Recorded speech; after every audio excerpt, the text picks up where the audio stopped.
Of the Consolidated Commission on Utilities is a work session for Guam Power Authority. And for the record, those present are myself, Commissioner Mchalco, Commissioner Santos, Commissioner Martinez, and Commissioner Sanchez is on his way and running a little late. Okay, John, floor is yours. You have 5, but you're tabling 2, right? Yes. Okay. Thank you, the morning commissioners. John B. Today, yes, we have 5 resolutions that I'd like to table. Hopefully, we can resolve them and do it to the commission. Basically, those are the consequences of the we should go on about 100 generators into 3 bids.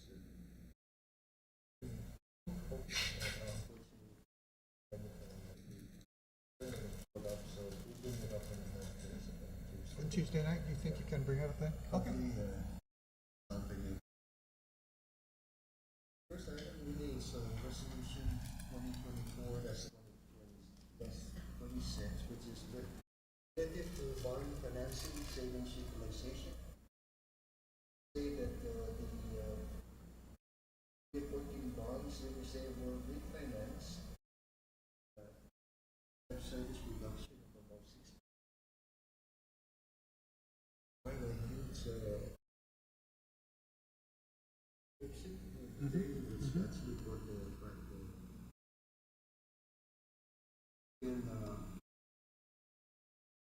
need to use the reduction.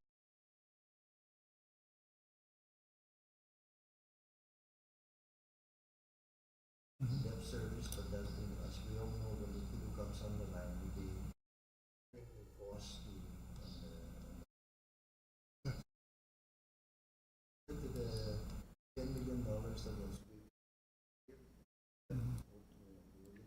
Because we're paying like for the pipelines, right? And they're doing it, but we're giving them money for the pipelines, so the pipeline, but everything else. So whatever cost you can pay off, you're paying off. Okay. Again, that's the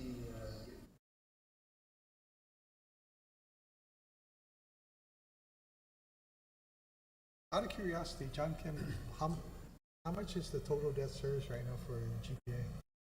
It's about $450 million. No. What's the debt service? What are you? The annual. What are you paying? Rough number. I don't need an exact. Yeah, it's about $39 million. 39 million A year? Okay. A year. Okay.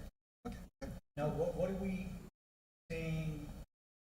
Because there's 2 areas here: capital lease and O&M. Yeah. Is it? That's 2 different numbers, right? Okay. But, so just wanted to make sure. And how long is that 6.6 going to take you? How long is it? The answer is the annual debt service reduction. Yes, the annual savings about $330,000 per year. So the remaining 20 years. So we have 20 years left on this bond. Yeah, no, what I was referring to is your savings, Yes. right? That savings is going to be used towards these capital lease and O&M. Yes. How long is that 6.6 going to What's the last? take you? If you take the person value of all the savings, it's 6.6. Yeah, And we're not going to take cash. yeah, With the use of the debt service. and that's 300 some. Yeah. Yeah. That's And reducing what we would have. your cash flow. You mean your operating revenue? Operating revenue you would otherwise pay to debt service you would use to pay for it. So it's not a cost reduction. It's just a reallocation of your Cost reduction on the annual amount we have to pay the bank for debt.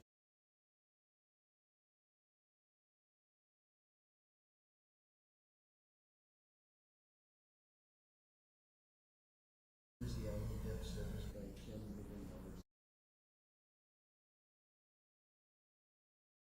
10.3. Another $300,000. This 10.3,000 feet help us in meeting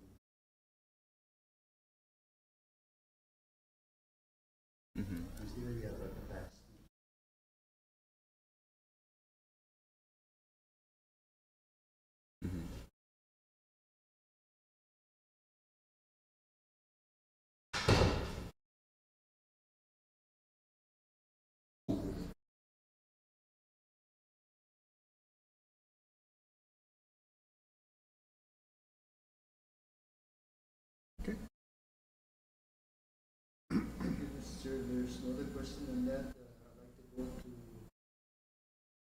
any,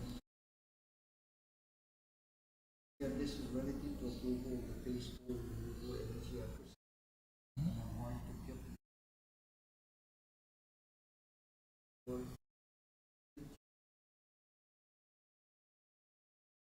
192 megawatts of renewable. We wrote in the whole resolution that phase 4,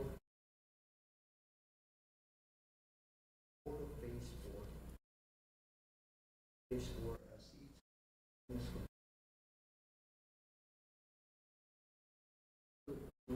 received their impact study.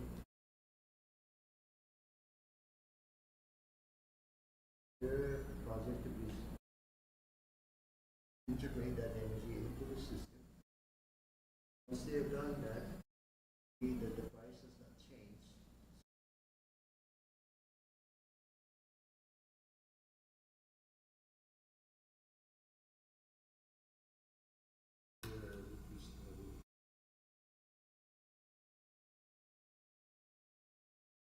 And the presentation there. Good reason why we're recommending that scenario. Again, we're going to go to the presentation. Just real quick, John, the resolution, on the first paragraph, it says two of, it seems like there should have been a number there. Two of how many on the responsive bidders? The first paragraph, it says KEPCO and Cortec are two of 6, 2 of 5 responsive bidders. And then it says here that bid required and submit price proposals. They're going to submit, or they submitted it? They have submitted it, and it's within the purchase cap of 0.7 with. Okay. So when you say within, is there a defined number, or is that something not to be published yet? It's on the table. Numbers, Oh, you have it on this. That's what you're going to show here. Page 7, Mike?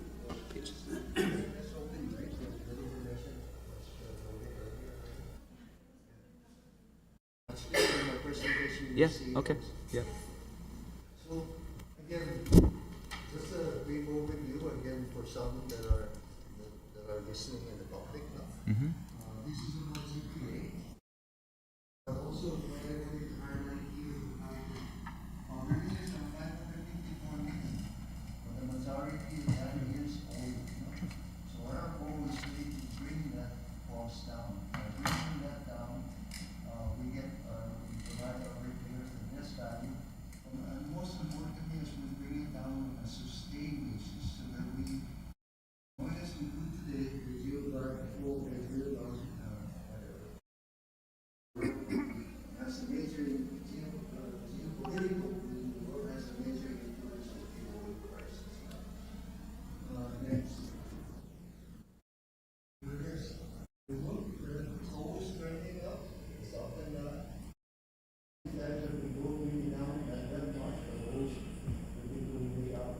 As you can see here now, with one, with diesel, as much as this goes 160, so it's the 100. It's not working. You don't. No power. It needs power. Working? The solar battery's not working on your microphone? Don't.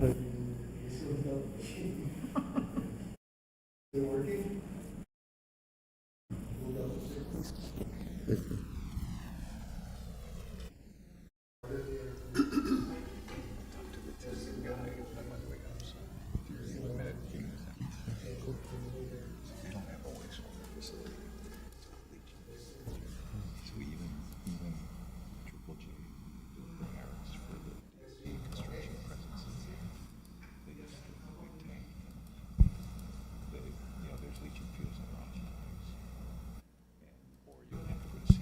Sound check.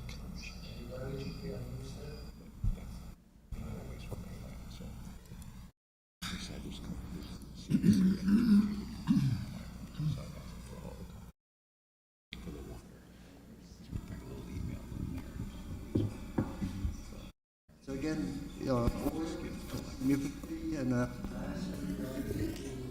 dollars per barrel.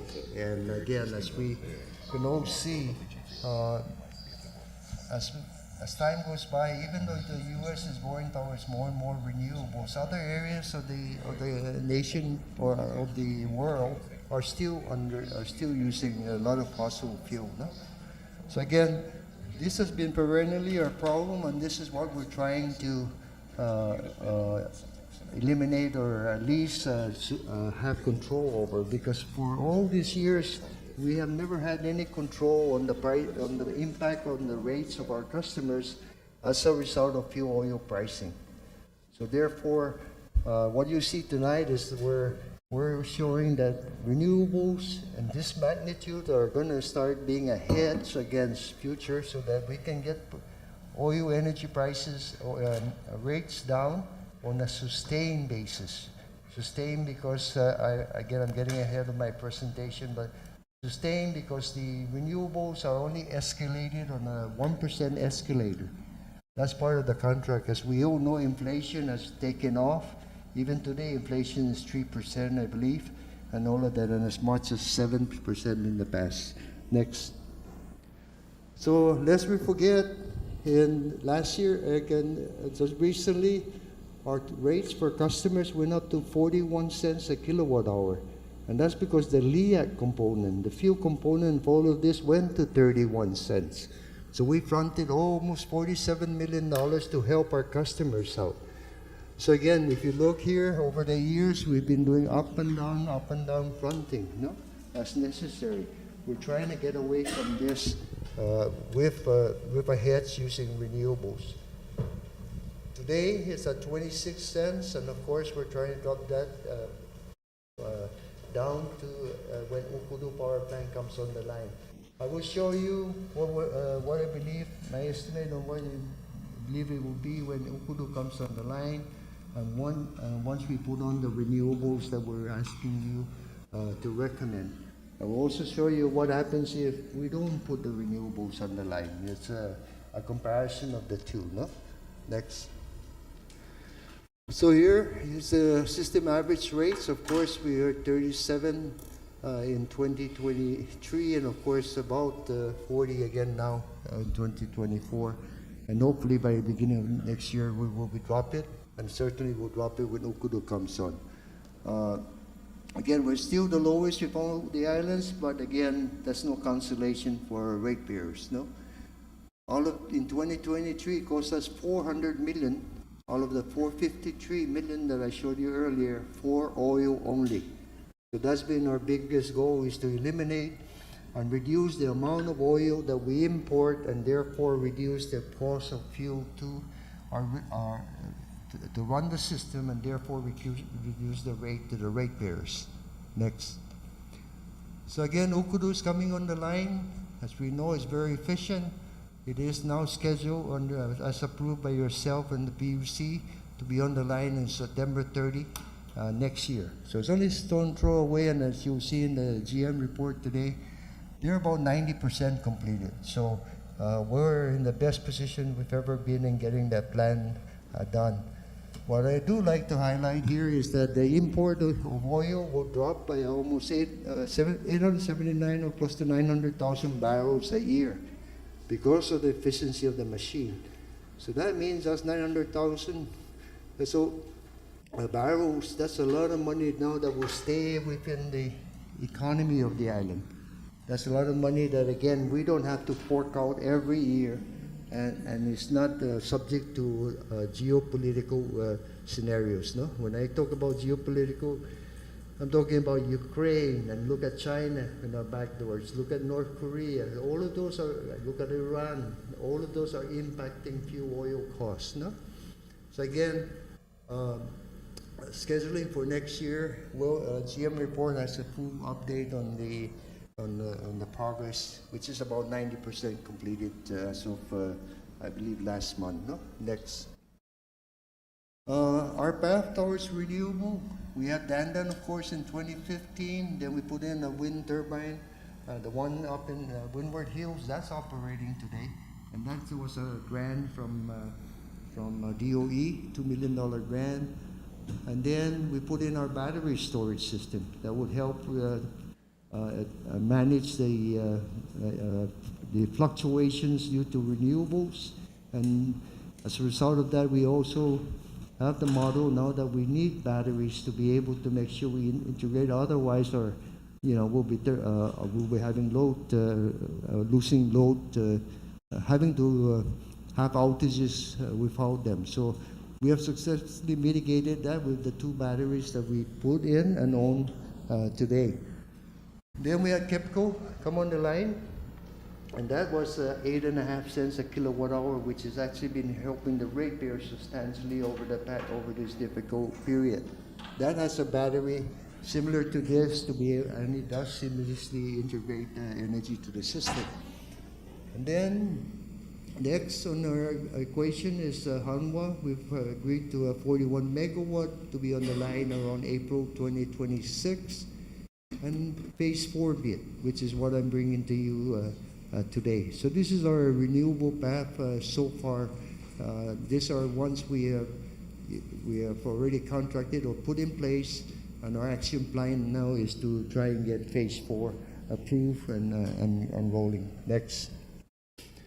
So what would happen? Right now we have about 15% of our energy on the island from renewables.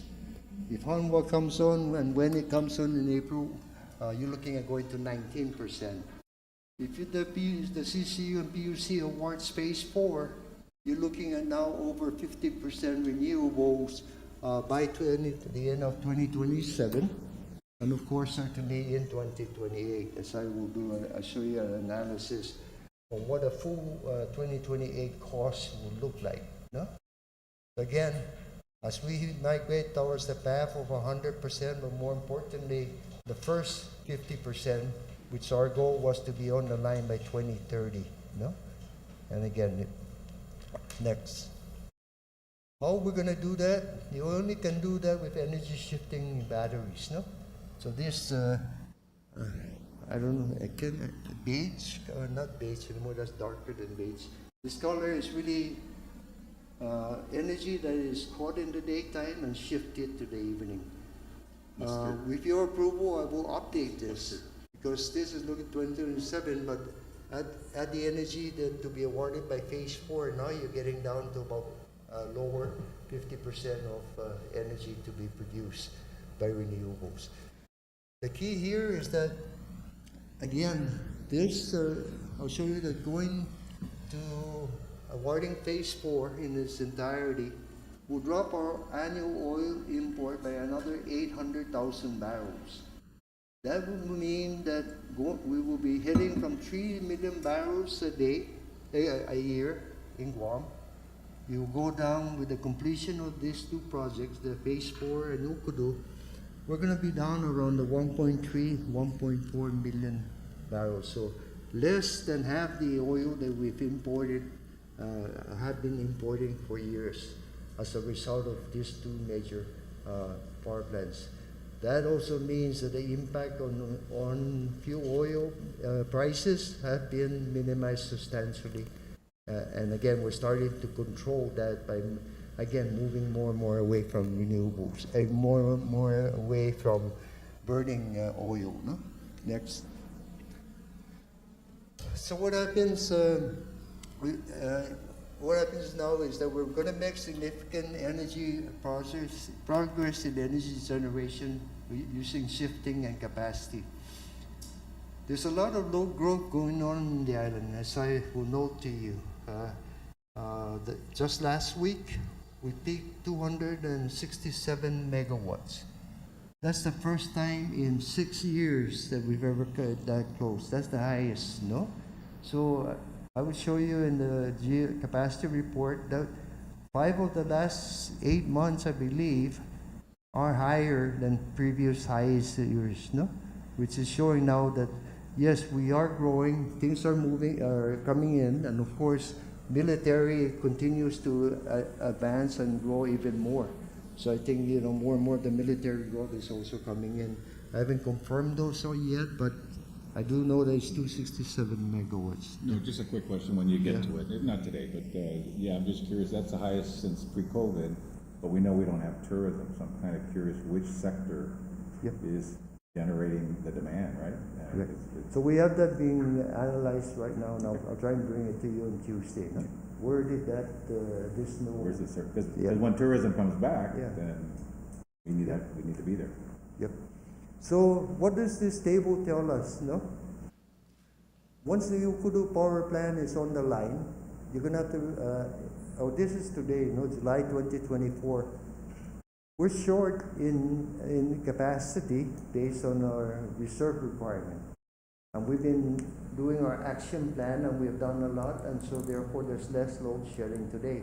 We're not completely out of the woods, but we're near there, no? So what happens when Ukudu comes on the line? When Ukudu comes on the line, the 198, then you have to retire Cabras 1 and 2.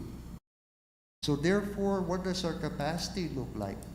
464 megawatts. And then if you look at here, what additional capacity do we have beyond that? Well, you have battery capacity. Battery capacity will sustain us for shaving peak and period of time where the peak loads are. Therefore, you're utilizing your capacity, whether it's conventional or battery, in a very efficient way to reduce your cost or capacity needs. So what batteries are coming on? Well, we have the Dandan shifting 4 megawatts when we need it, and Hanwha in April 2026 will provide 22 megawatts as battery. So therefore, your total capacity, and I will count this, will be 490. Your projected peak by then is 270, so therefore you have an 81% reserve, and you have 66 megawatts for growth, no? And again, when you look in the future, we have the military, they're talking about going from 40 megawatts to over 100 megawatts by 2033. You have data centers that are looking to come to Guam, and again, I've always noted that they will start coming to Guam, in my opinion, once we can stabilize our energy costs. They can't have something data center in Guam, and then all of a sudden the energy cost almost doubles, no? There goes all their profit margins, right? So therefore, you're going to have more data centers, and then as you look ahead, and again, it's starting to roll a little bit, but eventually the going from in transportation, converting more and more to electric vehicles, that all comes into GPA's loading. So we have to have capacity for growth, otherwise we're back to the several times that we have been there, 1992 and so to name one. So what happens if we award phase 4, no? And again, phase 4 will provide us 166 megawatts of of load shifting batteries. It's like adding another 176 megawatt of conventional unit. Because we don't plan a base load. We're not going to run it the whole day. We're going to run it to reduce the peak and reduce and actually put a straight line across our production throughout the day. So therefore, here's your 330, but here's your 176 of ESS. Like a 150, and the total ESS 176. Therefore, big demand in 2028, I estimate 289 at minimum, really. And therefore, your reserve is still 127, and you have 205 megawatts now for load growth. So that's a really important issue. We have to have capacity for load growth. One may say, well, our plan is to retire more of the older legacy units, and that is our plan. However, if you look at 2026, it's difficult to retire plants yet at that point, because again, what's the load growth going to do that? Is it going to just jump up very quickly and we won't have that capacity in the next, before the end of the decade? So therefore, this now will provide us where we can meet load growth. We can sustain the needs of the community, both in the transformation to electric vehicle and the addition of hopefully new additional loads from data centers, which therefore will provide us more revenue, which therefore we can reduce the base rate to our consumers. Sorry, Mr. Chairman. Yeah, John, you have a Phase 4 solar bid and a Phase 4 bid, ESS shifting. Are those two separate bids? No, no, this is They're- phase 4. They're together. This They're is the phase together? 4 here. This is the battery. Oh, Actually, yeah, it's about- no, no. Higher the Yeah. BSS. No, what I'm Go look saying at is, page 10, kind of broken out there. Page 10 of our workbooks. There's a table there that says PV capacity and then energy storage capacity. yeah. No, what I'm getting at is you have, in the green section, you have a Phase 4 solar bid, potential award 330 megawatts. That's correct. Right, and then down below, in the gray section, you have a Phase 4 bid, ESS shifting, Yep. 150 megawatts. Okay. No, my question is this, is Phase 4 one bid, but there are two areas, two Yeah. components to it? Phase 4 is one bid, and Okay. each of the bidders are required to provide 50% shifting. That means they have to provide Okay, so 50% that- of batteries. Okay, so what I'm getting at, John, is like, for example, your one plant that is going to give you 130 megawatts, the KEPCO plant, Yep, they're going to have shifting batteries. 67 megawatt shifting battery. That's part of the Yeah. Phase 4 150. down below the 150? That's So correct. 50, okay, no, I'm That's just right. trying to understand. So They're this- paired. Yep, you're correct, Mr. Chair. And this is, what this is really, this is the energy production capability here and that capacity, but the shifting which shaves the peak and all of that is the batteries, no?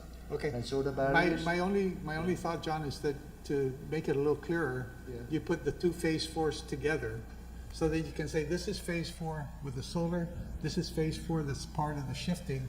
They're paired together.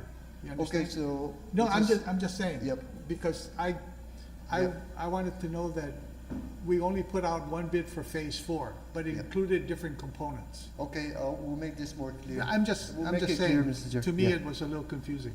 Okay, we will do that, Mr. Chair. Yeah, okay. John, can we just, we're just doing simple math here. I'm looking at page 10 of the resolution, right? So it says right here now, our total battery capacity based on these, you're wanting us to approve two bids, will be 97 megawatts of battery capacity.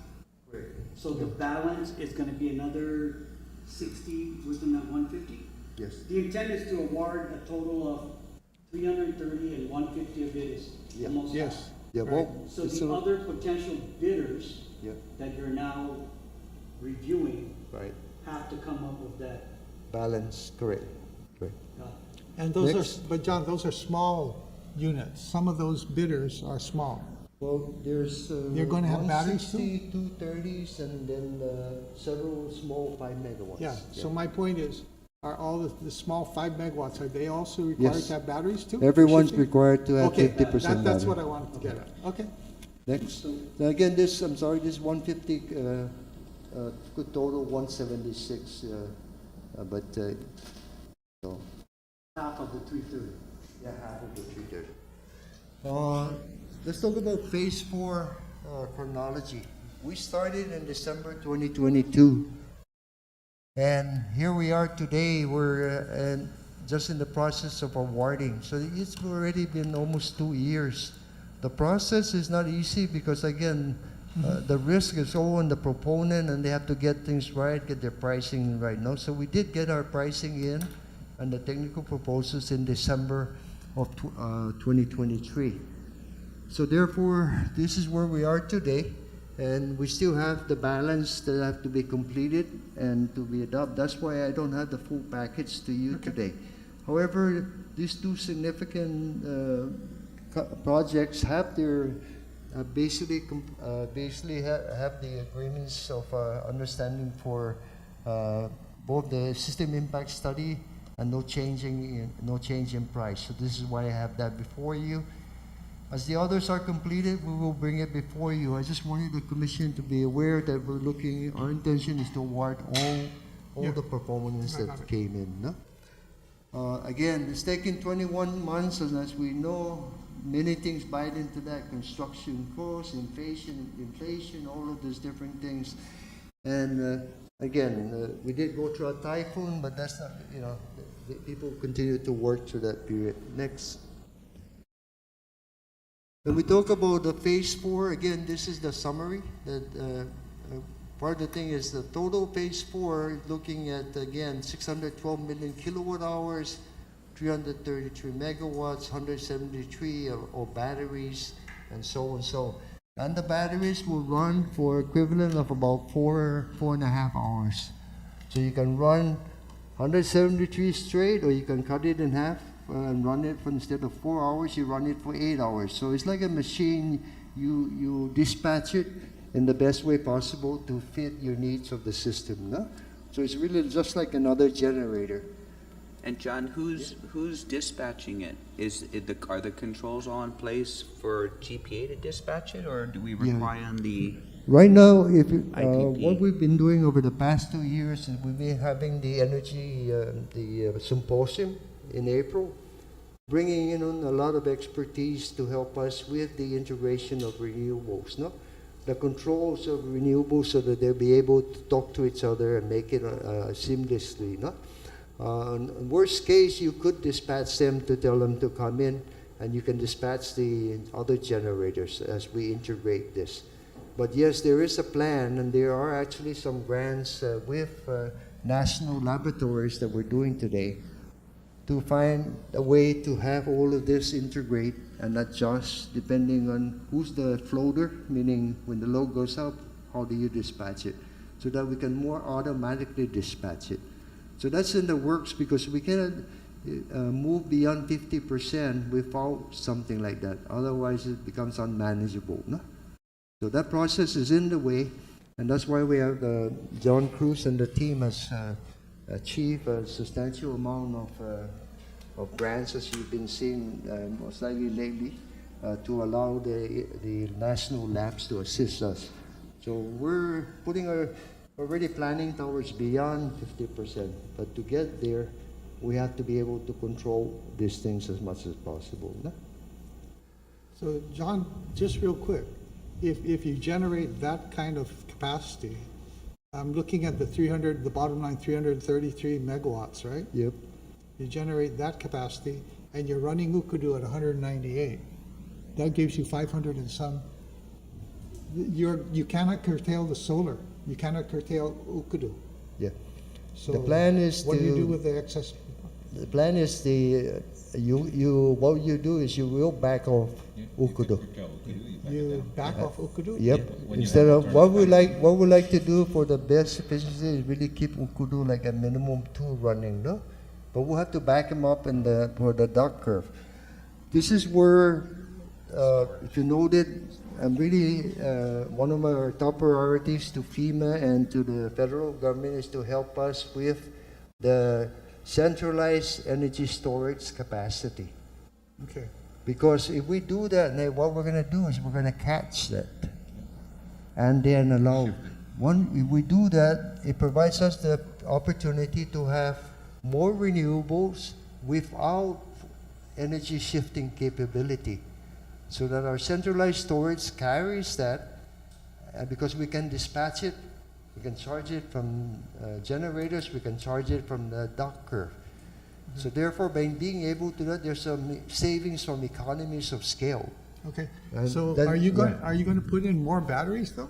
Yeah. we're Besides gonna- what you show in here? Yes. Okay, That will be so- my next phase coming to the commission.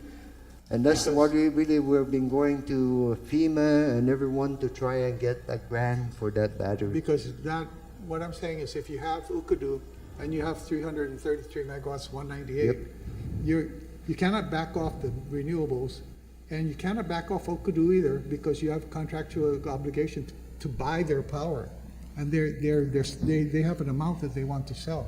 Well- So therefore, if you get batteries, is that where the energy will go? The way we set it up, Mr. Chair, is that we have a capacity fee to pay, right? But the operation and maintenance cost there's a fixed fee we pay for, again, operation, but there's a variable cost for operation, which means that we back off their thing, we will save some operational, And you save fuel. yeah, and you save fuel. Biggest thing. So the plan is to get that centralized so that we don't have to back off, so that we can keep Okudu running and shave that. So again, that will be, again, we continue to work towards that grant, and it's one of our top priorities in the request for underground and everything with FEMA, and then that would help us. So, but we can operate despite the dock curve, no? Okay. And yeah. Commissioner Santos has a So question. refresh our memory, John B. Ukadu has, you just mentioned it, a fixed cost. What is that fixed cost? And then, of course, as Commissioner Sanchez noted, if our production reduces, that means we're not buying oil or burning oil, as you say. So I just want to make sure that we, in our minds, my mind, there's going to be a fixed cost of 20 million a year to Ukadu. What is that number? The fixed cost for Ukudu is about 40 million for capacity fee, Okay. plus about, out of the 30 million, I think about 15 maybe for fixed, this is labor and everything else. All the other costs are oil, all the variable costs that if you don't run, it doesn't cost you money. So that's, and in my presentation, I have given some ideas to that operating costs, but I can bring that up Yeah, so how next does year. that compare to the proposed rate of 17 or 18 cents a kilowatt hour? Yeah, that no, we're looking at in this I will show that variation even just on the fuel costs. Okay. Because it really, the good thing about Ukudu is that you can back it off. You can secure one unit and combustion turbines can turn on and turn off. No? So we can achieve with it until, but on the most efficient operation will be having centralized battery. No? That again is something that I will have to bring to yourselves.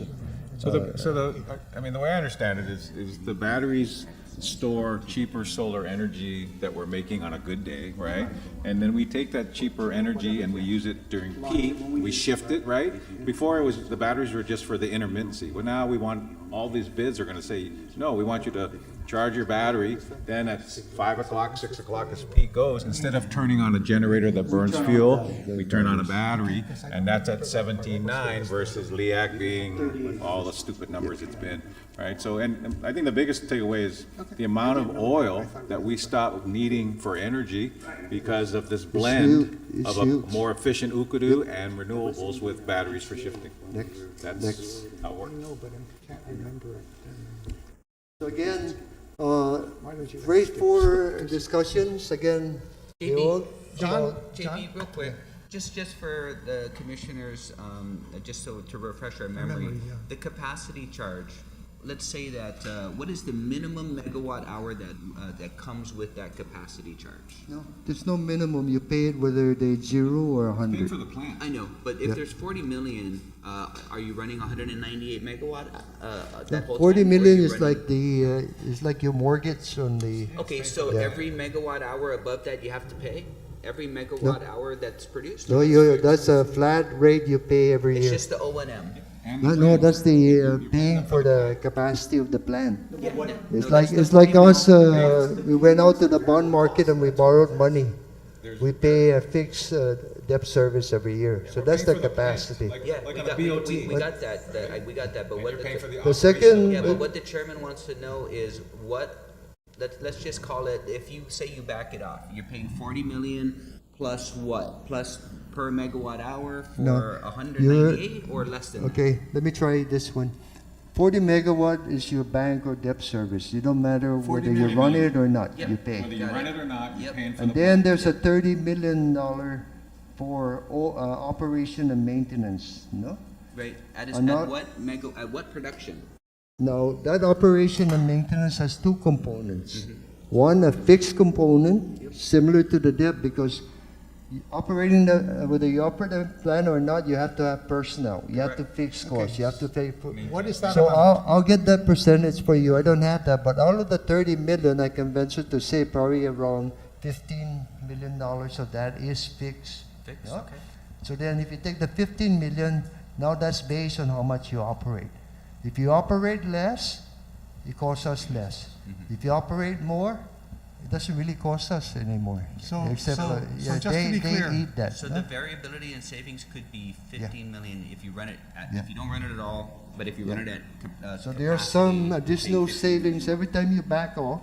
And you save some money You save some. on the variable. Where you lose Our that, payment's the Goes same. in the renewable. Yeah, yeah. That- Where- he just wants to know Yeah. what, They're covering their. Where you did- back it off, what is the savings? where you lose that is the efficiency of the power plant. But that's only That's not- a that's small not what he's percentage, meaning the plant will run more efficient at full load or close to full load, and a little less efficient going down, but it's not significant enough to offset not taking the energy from the renewables. I can make a table on that one, Mr. Chair. Yeah. Yeah, so, I mean, John, the other way you've presented it before, to refresh our memory, right? The base rate's gonna go up to pay for the plant, to pay for them to operate the plant and maintain the plant. Whether it produces and it's made up of two pieces, whether it produces 1 megawatt or 180 megawatts, you're still paying for the plant. It's like you still pay for your car whether you drive it or not. Then there's the cost to drive the car, right? All right. But the biggest piece is it produces energy so much more efficiently that on the LEAC side, the number of gallons of oil barrels of oil we're gonna burn when Ukudu is online drops 900,000 barrels. That's the LEAC goes down, the base rate goes up. The total bill will go down. And if I get to, as I move forward, I have I think he said 3% is what I remember. I have a Was chart for that the I first have time a in presentation that 2013. shows. It'll go to 13, 16, I have- but the LEAC will plummet because you're okay, dropping okay, oil. just, I have a part of the presentation that shows you what happens if we don't do phase 4. And that will show you that our costs will begin to rise. And why? Because Kudu can only supply so much. So if you take it at about 80% maximum capacity factor for estimating purposes, right? You see that later on we're going to have to run more and more of MEC, more and more. So therefore, your cost of energy. Then you couple that with spike in oil prices, then there you go off to the up again. So I have that coming up. 8 and 9 too. So again, here's our key here. We're gonna go. We're gonna go down to about 1.3, 1.4 million barrels of oil away. Next. They're more efficient than our peaker right now, so we're using them. So again, we have tried fuel oil hedging in the past, if you recall, but then we got away from it. The PUC got away from it because it's just very difficult. We hired consultants, and we really didn't save money, you know. This is a fuel hedging that you will, because it's a 1% escalator. It's like about 50% of your oil cost or your energy cost is basically has a lower than inflationary expansion over the next 25 years. Again, other reasons why I'm asking, and again, so you won't see LEAC in the 30s to the high 20s to 30s anymore. You're going to see them around the 20 at most, or right around the 20 cents. So we won't be going to the 40 cents kilowatt hour like we've had. It's a huge. We don't want to go there again. In my thoughts, right? I don't want to go there again. I couldn't get a raise as a result of all of that. I'm sorry, I didn't mean to put that in. But again, the other things that you will notice from the renewables bit, this is no one bid 180 megawatts. Mm-hmm. Yeah. Most of the other ones are coming in smaller pieces, 30, 60, and whatever. So availability of land tracts out there is starting to have an impact. I have some suggestion on that, which is really work in progress. To be talking to Tomorrowland Trust, the ancestral land, to have areas really that they don't plan to develop to be part of renewable, so we can offer that to the bidders in the future to track, because there are still a lot of tract land out there. Is how the willingness to use it, or maybe not knowing that it could be used for that. But again, it's still, this is what I noticed about the pit, no? And again, it doesn't mean it's gonna jump to rooftop. I'm saying there's still a lot of tracts of land out there that can be utilized. Rooftop will have its role, no? As we move forward. Again, terrain, the amount of the terrain, how, you know, the grading and everything becomes an issue. The transmission line, as more and more we put in renewables, we have to upgrade to 115.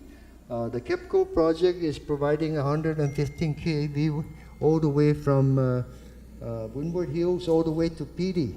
That means that there's land on other areas close to there, they could come into the 115 with reduced payment by GPA because transmission lines are available. Other areas still need upgrades, no? Because we're not only, with the 17.9, we're not just paying for the one thing, we are paying for infrastructure. When they put in the 115 kV, it goes to us. We own it from day one, no? So they're really, it's almost like we borrowed money to put that in. So part of the 17.9 includes that. Part of the 17.9 includes the batteries, although we don't own it because batteries have a finite life. We're actually getting capacity that we are avoiding. With that capacity, we can use to retire older units as we get more and more proficient and experience with batteries. No, Commissioner Santos has So, The 17.9, you have a breakdown, right? Like penny. Just I- because, I mean, yeah. With the 17.9, this is my estimate. No, about 5 to 7 cents of that is battery. okay. So that's the capacity. Retention, John. The about 1 to 2 cents of that is infrastructure for transmission. So that's already 6 to 9, eh? Yeah. So therefore, if you look, wait, let me see. First of all, I said 5 to 7, right? So let's take the lower number, 5, and then the other one is 1 to 2. So 6 versus 7, 6 versus 9. So if you take 17.8, right, and you take away 6, that's 11.8. If you look, what does that? That's now you're back to about what you have with KEPCO Manila, which is 8.5 versus the 11. When you consider all the inflation and everything, just since remember we contracted that in 2018, you basically have the same number, except that we're having additional value. Because you added the battery. Yeah, so nobody can compare our 17.9. Oh, I just put in a rooftop and it's supposed to be 16. That's not the same. Apple to apple, the battery. If you put in battery for commercial or anything, you're talking about 7 higher probably today for just the battery. John, all 5 bidders are putting in 115 kV. No, KEPCO is with the same price. Huh? But it says it implies that you're upgrading all these bidders are putting in 115. They're not all putting in No, 115. I'm not even saying that. They're all putting in the infrastructure required, no? In some areas, they're putting in 34.5. Okay. What I'm saying is that if you put in a 115, it belongs to us. So therefore, future bidders, depending on where the land is available, They can will connect not to it. have to put in another 115. They'll just tie into the existing. They're putting it in because we don't have it today. Yeah. So why do we pay them 18 cents if they're not required to put in that infrastructure? Yeah, they are. They are required. They are putting it They have to in. connect to us. That's in that Whether it's 17. 115 or 34. Yeah, whatever. Okay, so I just want to be clear, John, in this 17 or 18 cents, what is their profit margin? I don't know what they're. I think a lot of them are wanting to hurry up because they're. They're losing margin. Yeah, yeah, But we never know what a bidder's profit margin is. We just said, are you the lowest bidder? yeah. And Because we hope you make a profit. That's not our job. yeah, margins are the. Then how do you come up with 18 cents? The way he did No, it. they- He said a battery, That's a their- connection, We solar have a farm. cap of 17.9 cents. Now, everybody else, they can beat, no, they could have come in higher, but we said we won't accept anything higher than a 17.9. So there are some that came in 17.9. KEPCO came in 17, a little over, below 17.9. Cortec came in 17.3, as I will show. Mojave came in 15, but again, that still has to be addressed. So they all come in with different numbers, and of course, that's determined by all the various reasons, the land, the location, all of those different things, no? And again, they're taking the risk, we 100% risk, no? And again, it's already been 8 months since their numbers have come And their in. profit is somewhere in that number, right? Somewhere It's in on that their side. number. We don't know. We hope to make a profit. Again, here is what I mentioned. Again, the shifting, phase 4. That's why we have a cap, and that's why I'm saying the number is reasonable. No? Next. Again, I noted earlier a capacity growth that's going to happen in Guam. We need to have capacity to be able to do that, and also to retire older legacy unit. This is, from the originally when we started all of this, several years ago, even when we approved the Okudu power plant, we were in the position of the growth that we're looking at today. We were in position to know that. So there's significant growth happening, even despite the hotels not operating at this point. And so, therefore, we need to make sure we have capacity available. December 29, that's when we issued the notice of intent to all the 5 proponents. Again, subject to the system impact study and no change in bid price, and of course, further subject to your approval and the PUC approval. No? Next. So, here's the recommendation for the part. I like to call it here, I think part A or so. Yeah. And part B. Part A is really the 192 megawatts of solar from Cortec and KEPCO coming in at this summary. If you look here, Cortec is 17.3 and KEPCO is 17.89 for an average of 17.7 cents for 192 megawatts with a energy storage battery of 97 megawatt capacity, capable of running for about 4 hours, 380 megawatts. So again, 4 hours at that capacity. So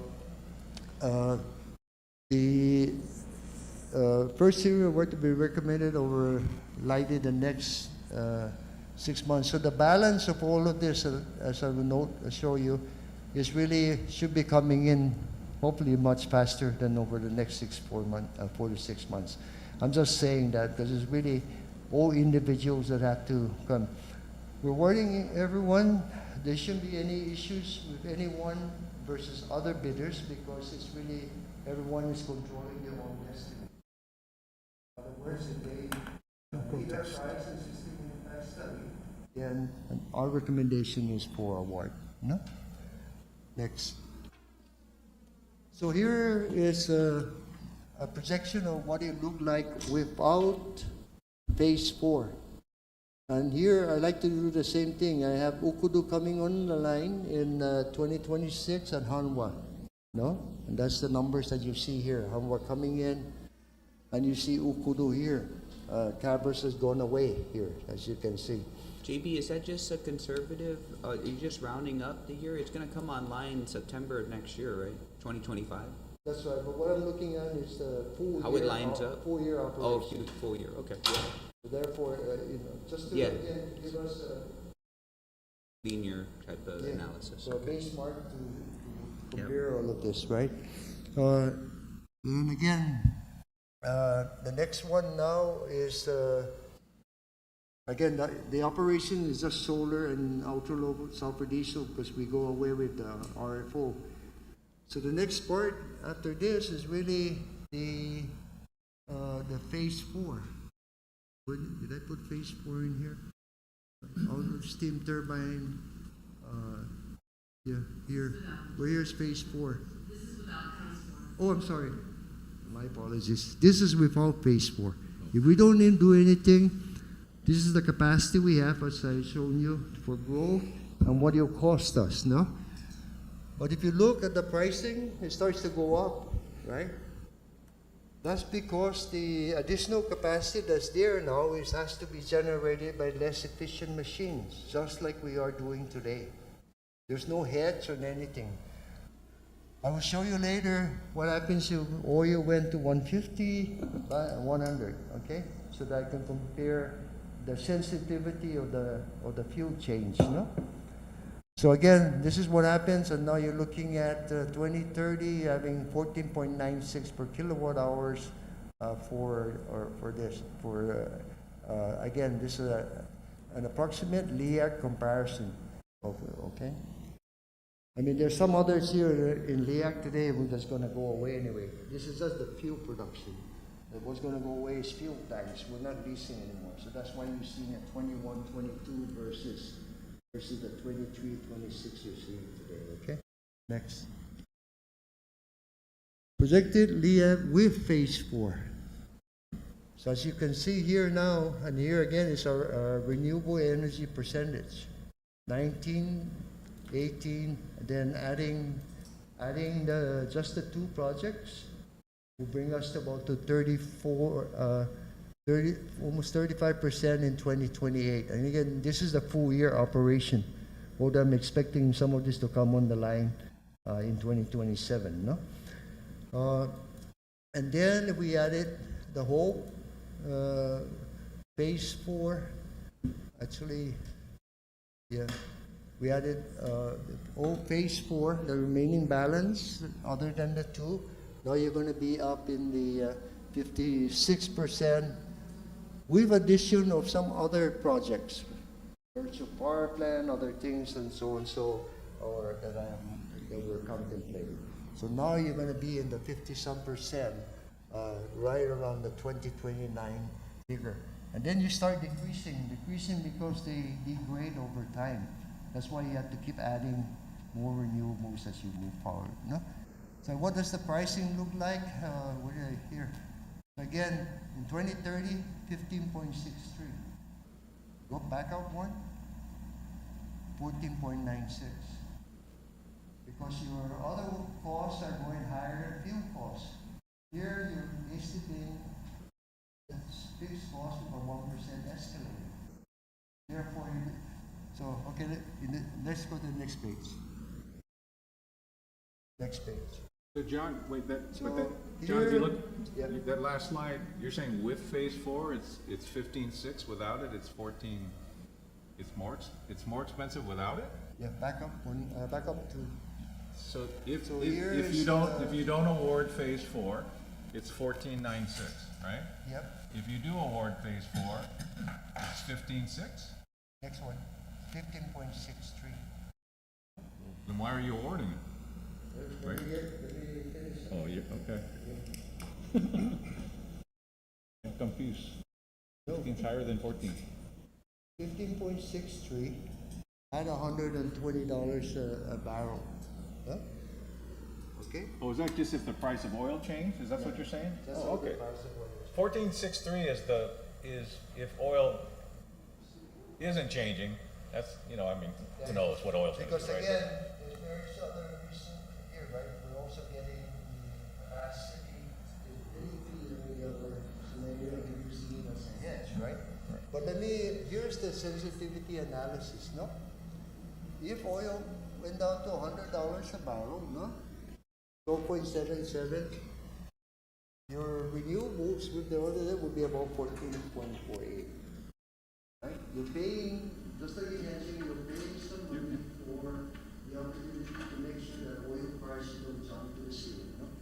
Like an insurance risk that's there, right? What happens when Oil goes up. 150? Now your cost in the system is 18.24 versus renewables is 17.3. Now you see the hit, now you're hedging, right? And if you go up to 175,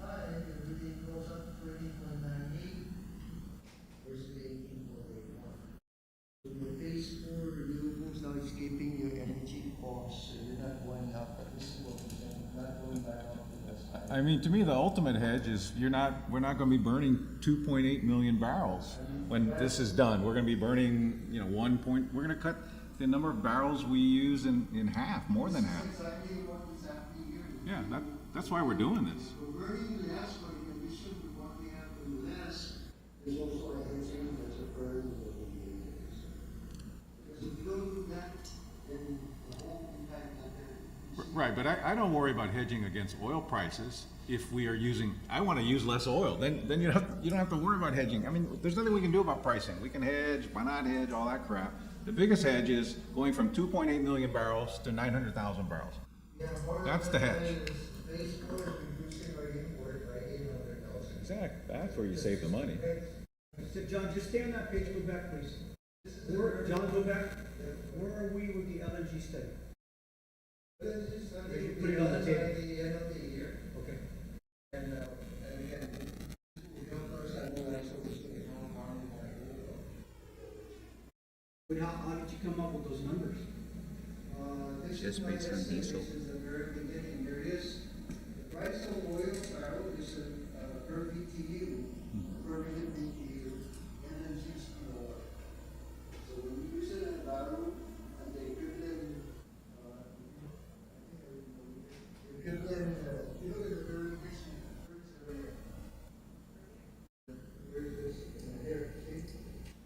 here's a fuel oil. Yes. Per barrel. Yeah, John. I see it, oh, there it is. So the LNG study is not due to the end of the year.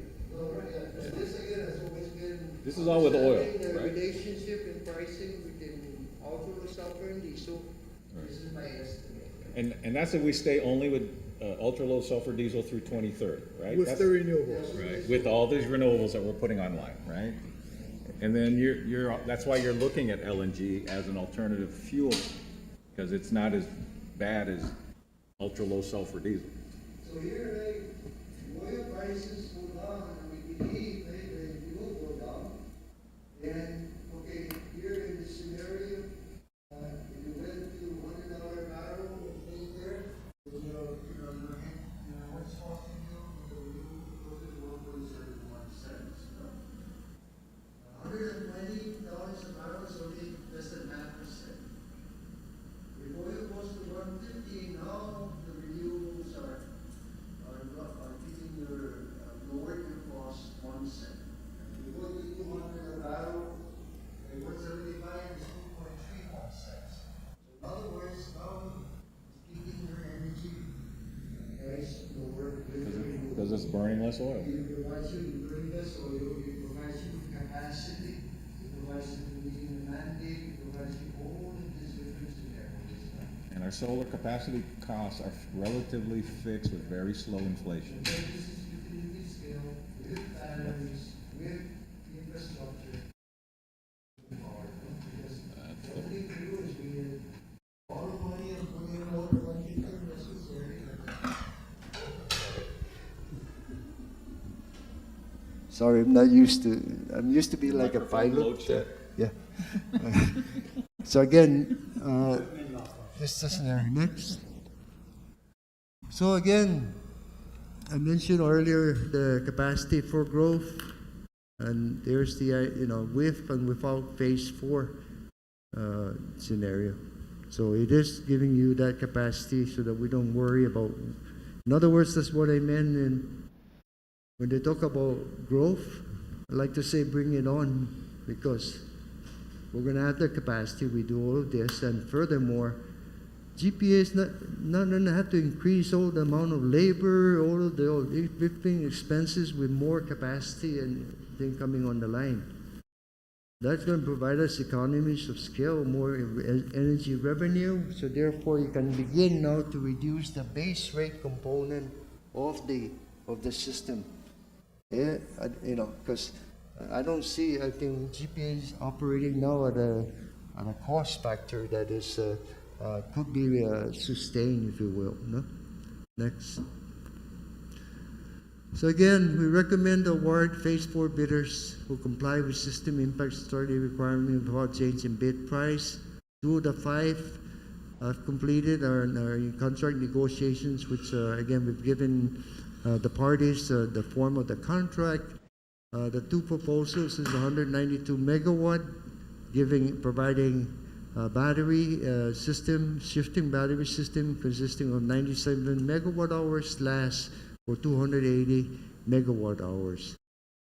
I'm requesting the CCU your approval to move forward with the KEPCO Group and Cortec to be awarded, and the remaining projects will come as they complete the system impact study and agreement. We will begin to bring them forward. But I wanted to ask the commission, so that there's no surprises. Commissioner or anything Santos on has the one more whole question. thing. John? John? John, as we talk in that section, I have two things I want to know. Yep. And this is the legal counsel question. You noted in the presentation that terms and conditions of each agreement have been reached. Can we get a copy of that? Is there a reason why it's not attached to the resolution? It's because we only just reached that. Oh, okay. So is it possible that it'll be Yes, of course. included in the resolution? Yes, we want That's to, we one. want to have it to you by Monday so that Okay, you have so- a couple of days to. For the two projects that we're being asked to approve. Yeah. Are they consistent? There's no variance? Well, between there's the always negotiations, right? And they're always looking, but I think we put forward a package, a form of the contract. Our red line is that anything on their side of the equation is theirs, no? Flexible, but it's And hard to everything manage. on our You got all these side, little nuances. Any obligations on their side, that's to them, no? On our side, when they deliver the energy, we pay. And then That's the bottom line. that's the bottom line. Then secondly to that, there are conditions in there that, for maintenance, other things that we have straightened. So it's really, they're working through those scenarios. And again, if they don't approve, if you approve it on this basis, right, then we can go beyond that. No? I mean, again, the other where I live in is that we're asking basically to approve a term sheet on a huge loan. I think any board of directors would want to see the term sheet that we're going to be approving. So that's my next question, and it's going to be the big elephant in the room is, colleagues, I have a big issue approving a contract with a company that's suing us on our system. Okay, that's just my personal reservation. Sorry, about, how do you enter into a contract with a company that's suing us on the other side? I mean, I got to put that out there because it's factual. I mean, we're in a massive lawsuit with a company that's going to be awarded in my opinion, a favorable contract. I mean, how do you balance that? But even GWA is awarding contracts to Cortec because they're the lowest qualified bidder, which we know by Guam law. We also. I'm putting it No, out no, there. I'm with I you know want it, spiritually. yeah. No, I'm with you it's not. spiritually. It's an issue. I Yeah, mean, yeah. But if we it's the have to lowest tell the price, rate- if it's the lowest But you qualified have, bidder. no, but you have to. Well, I mean, how Guam do you- law how do says- tell Guam the law rate says you that can't award it- On one side, get ready because the Navy's gonna increase your rates, get ready because we may lose this case and there's gonna be a new owner for the wastewater treatment plant. But How Guam- do you balance that? well, On one side, we're being sued. I guess to me, Yeah. I'm with you with all the frustrations, but as I understand Guam law, the lowest qualified bidder is who we are required to give it to. And if Cortec is cheaper, they build stuff cheaper than the black for I'm saying that's the GWA? recommendation. 3 members are gonna make a decision here to whether you wanna do this or not. But I think the public needs to know that we are possibly gonna approve a contract with a firm that is also suing us on the other side. That has to be put on record. I'm with you there. Commissioner Sanchez. No, I'm Okay? with you. I'm And I'll let the And you're three putting it on vote. record, it's good. I'm with you. Yeah. We both acknowledge it's ironic and It's I factual. It's well, not ironic, but it's well, it's factual, but the fact is ironic to me as it is disappointing to you and frustrating for you and me, that on the one hand, the lowest qualified bidder that we are required to do business with by Guam law is also suing us. And unless, I've never heard from any of our legal counselors in 22 years that because vendor A is disagreeing with us on something else, that they are disqualified from being awarded a bid if they are otherwise the lowest qualified bidder for something else. And maybe, am I wrong that you can say, because we're fighting over here, I can't award you a contract even though you're the lowest qualified bidder? And from a ratepayer point of view, while they would also be frustrated that we're mad with for this other reason, the ratepayer will say, but if it's still cheaper for me to buy a service or a good from that vendor who's lower the price than the other vendor, I mean, that's the balancing act. That's the trade-off, right? I mean, the law says if they're qualified, you have to award it to them. Otherwise, they protest. Why wouldn't we award it to the lowest? Well, maybe there would be a good reason, but we're sort of hamstrung, in my view. The laws of Guam say, even if they're mad at you over here, if they've submitted a valid bid and management and the board says award it because you're the lowest qualified bidder under the laws of Guam, then we at least have complied with the law, as I understand it anyway. And I'm frustrated with you, but sometimes we're stuck that way. I see you nodding your head, Mary Ann. Do you want to step It in? is a separate project and a separate issue, so they're treated separately, that's why. Even if they have a common owner? Even though it's a common corporation? Okay. John, I have a different question. I'm thinking back to one of the earlier slides. So now, I understand the Ukudu plant a little bit better, because I thought you had to buy everything. Now you're telling me there's a fixed cost, 40, 15, and then there's another 15 that, you don't have to buy if you don't want to buy. Got it. That helps, because then you won't curtail the solar. But if, with the solar projects, they're all buy. And what I saw on the deal is these two projects are about $57 million a year. That's the projected buy. Correct. And there's no lower than that. That's it, right? No, I just want to make sure in my For mind. the solar. For the solar projects. No. Yeah, that's correct. I thought I saw $57 million. That's correct, and that's oil, that money, how are we gonna pay for that? Is the, From the LEAC. No, I got it. from the reduction No. of oil That's why all the imports? solar's been Yeah. through the LEAC. No. We always run it through the. John, I got it. I just wanted to make sure I got the right number. 57 million, I think, 57, 58 That's million. correct, that's the first year. That's correct? That's Okay. correct, sir. Okay, just wanted to make sure. And again, my conclusion really is why phase 4 needs to be awarded. First of all, it will keep us from ever going towards the 31 cents again. Furthermore, because there's no way we can make it get lower energy costs sustainable with always utilizing oil. We've done that for as long as I've been general manager, no?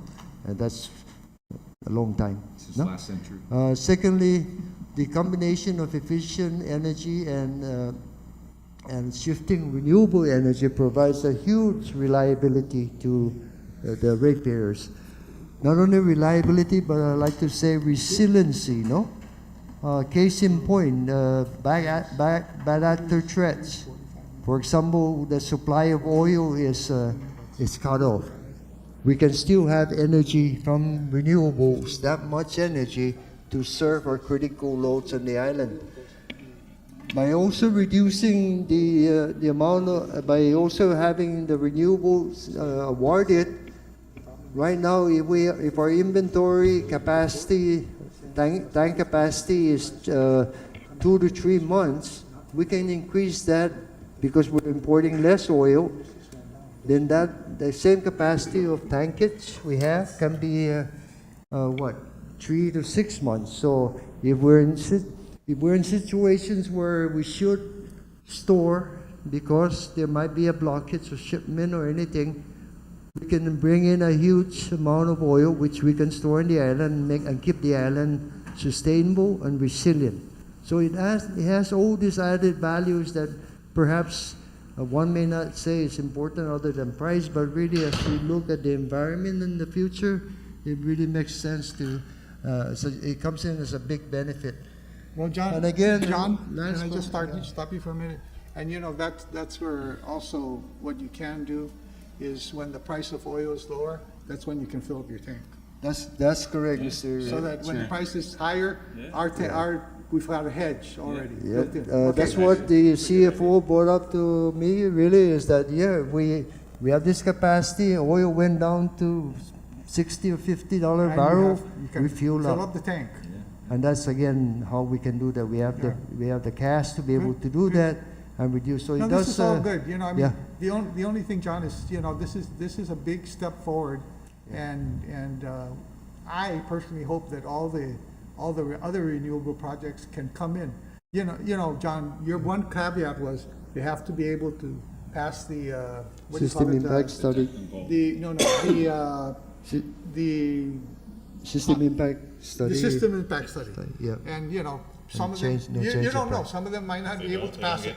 And if they don't pass it, then they can't move forward. So we're looking at a whole bunch. We hope we get all 333 megawatts, 32 megawatts, whatever that number is. But if you don't, you get a good jump on it. Got it. Then last but not least, of course, is it makes a huge towards meeting the mandate, no? And of course, the mandate, and of course, our position has always been not renewables at any price. We have to make energy affordable for our ratepayers, so we're trying to get the least price. That's why all morning, commissioners are questioning me about the pricing, which is, yes, I have to bring it in low, right? So, not like other areas, case in point, Honolulu, no, Hawaii. Case in point, California. Well, renewables at any cost, all you have to do is look at all the articles on those areas. Their pricing are out there. By the way, they're also into load shedding in some areas, things that have not been there in the past.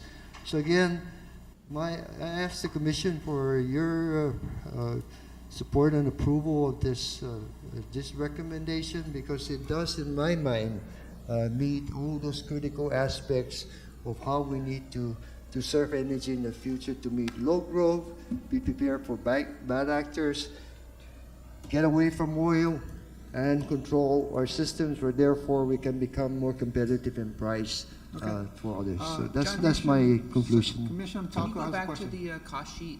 Can you go back to the cost sheet, the with renewables, without renewable cost sheet? Francis? It's just hard to read. You can't. There's a lot of material on there, and it's not on board book. Yeah, keep going. Keep going. Keep going back. Keep This going is back. a summary, and this is the comparison between the two scenarios. Yeah, this one here. So this is with phase 4.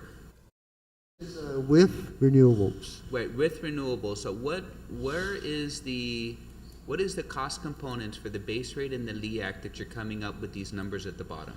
There's no cost component here for base rate. This is just LEAC. Just LEAC. Yeah. So the base rate, whatever this number, you have to add your base rate. See, No? so I think that's where Commissioner Sanchez was questioning, why is it more expensive, in 2030? But really, you need to add the base rate, right? Do you add the base rate to both of these numbers? No, none of it has This base is the rate. combined cost, right? Because It's not. He's saying it doesn't include the base rate, just the LEAC. because the renewables all come in under LEAC. No, understood on the renewables. I'm talking about the Ukudu side. Because the base rate, now this is not I like to say LEAC so there will be a comparison between base rate and LEAC, right? But again, there are other factors that will come in here once Ukudu comes on the line, no? Some of the huge fuel savings, part of it is going to go towards the base rate, and therefore you're going to end up with LEAC somewhere around here at $120 a barrel. So we were going to accomplish everything that we have said or drop it down, no? So where does the base rate go, though, over that same period? 'Cause No, the base rate will basically, it's gonna go up to pay the 40 million. No, you just add the 10 cents or 9 cents, To that. and then plus the any change to accommodate the Ukudu added on that. So if it's 11 or 12 cents, you just add the 12 cents to this, and that's your average. That's your total cost for energy. Okay. So that system dollar per kilowatt hour is the LEAC?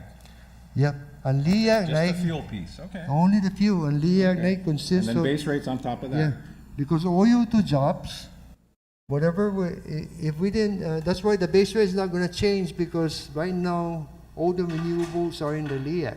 Right, no, but the base rate's gonna change to pay for Ukudu. Yeah, but You're gonna what I'm raise the saying, base rate to pay then the once fixed we make CapEx. once you make that change, Right.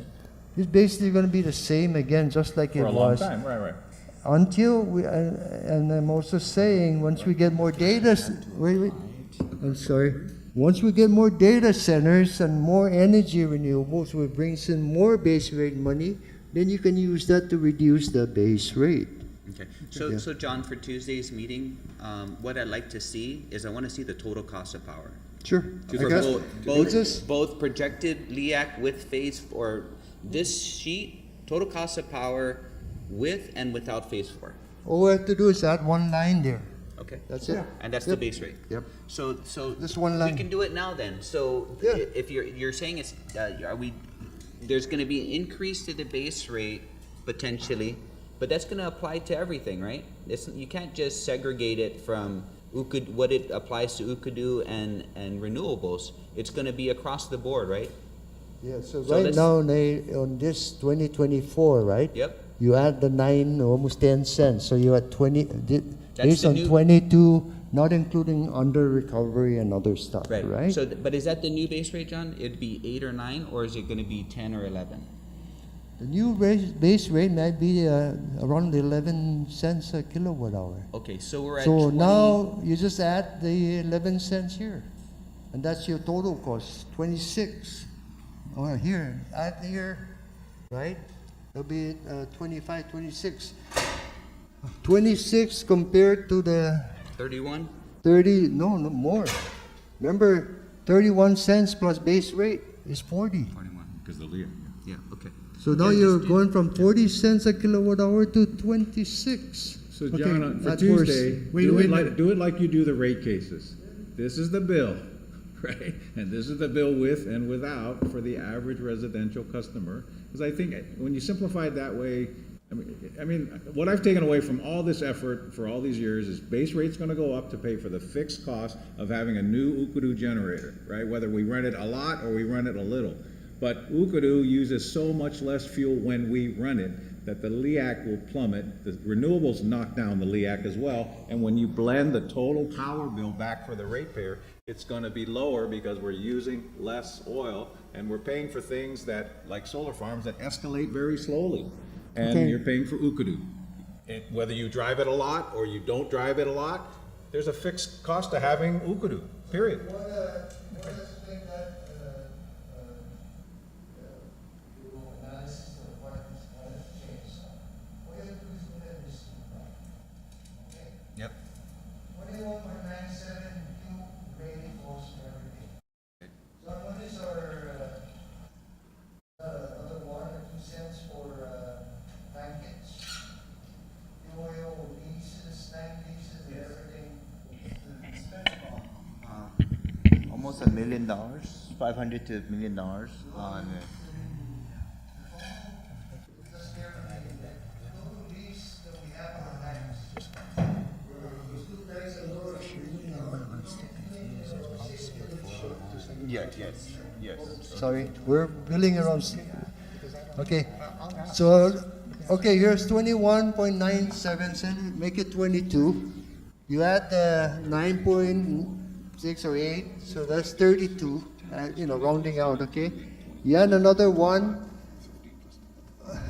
maybe it's 2 for the tank kits of fuel that's gonna go away because now we don't need high sulfur fuel, low sulfur fuel. We're only gonna have diesel. We're gonna save some money there. That's part of the waterfall. So that's about 33 cents today, okay?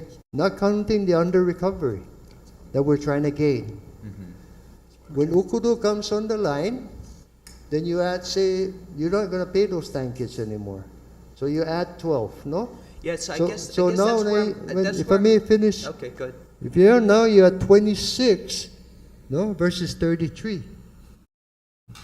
I guess. So therefore, your drop in fuel costs, after you consider the base rate, will be about 7 to 8 cents a kilowatt hour. That's going to go back to the consumer.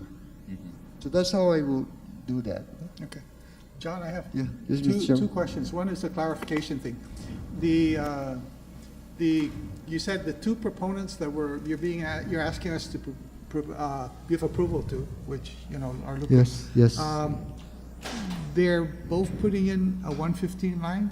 No, one is 115, Okay. the other one's a 34.5. Okay, so the KEPCO one is the one putting in the 115 line? Correct, The one in Windward Hills? Correct. And that 115 line connects all the way to PD?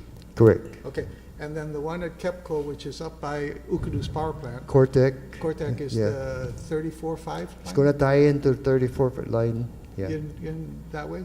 Yeah. Okay, that, I wanted to make sure I was clear, because I wasn't sure. Yeah. But are there any, of the other remaining three bidders, are any of those putting in 115s or just? No, the- mostly 34.5, So it's and just actually, some are venturing into the 13.8 system, which Well, it is a depends. good, which is a good model, because again, the system impact study will determine they may need more batteries because of the complexity and the so close to the customer scenario. So that's how they have a model, that electrical model of how things flow, and they put in this thing, and there's overloads, so they have to remedy those overloads as necessary. Okay. John, Yeah. Commissioner I'm Santos has sorry. a question, and I have the second question to ask. No, go ahead, no, go. Again, I'm looking at the tables that are there. Because you're saying the 115 line we're gonna own, Yes, but the 34.5 is, we're gonna already own own those. Some of them we already own. we already own that line, but all they're gonna do is be required to integrate. So, No. for example, Cortec, the proximity to the power plant is gonna be Less. certainly in their favor, right? That's right, but everything from outside of they're gonna put a substation and the lines all the way to Harmon. They have to pay for that and then turn it over to us. So they have some 34.5 requirement, just like the KEPCO. But that's So all, they're but gonna that's put all in their a price third- to us anyway. Ultimately, we're paying. And their price is 17.3 versus 17.9 for KEPCO. So Okay. there's some adjustment for, and again, it all depends on land, how far, and what the system impact study. okay. Yeah, sorry. So, I mean, I know it's some of us will probably read it like this. Can you share the system impact study? So some of us can. It's still ongoing, and really, once I get the final or drafts over there, I can share it with you. But really, Two.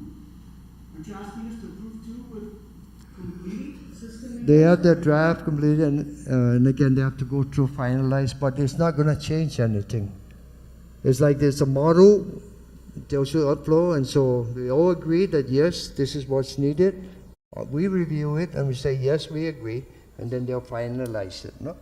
And then we can provide that, but really, at this point, we have a consultant, independent consultant that's working on this to make sure that they, it's not just us and them, right?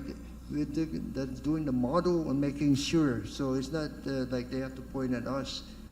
This model actually will eventually be owned by us too, but this is the way we do it so that it's independently put together.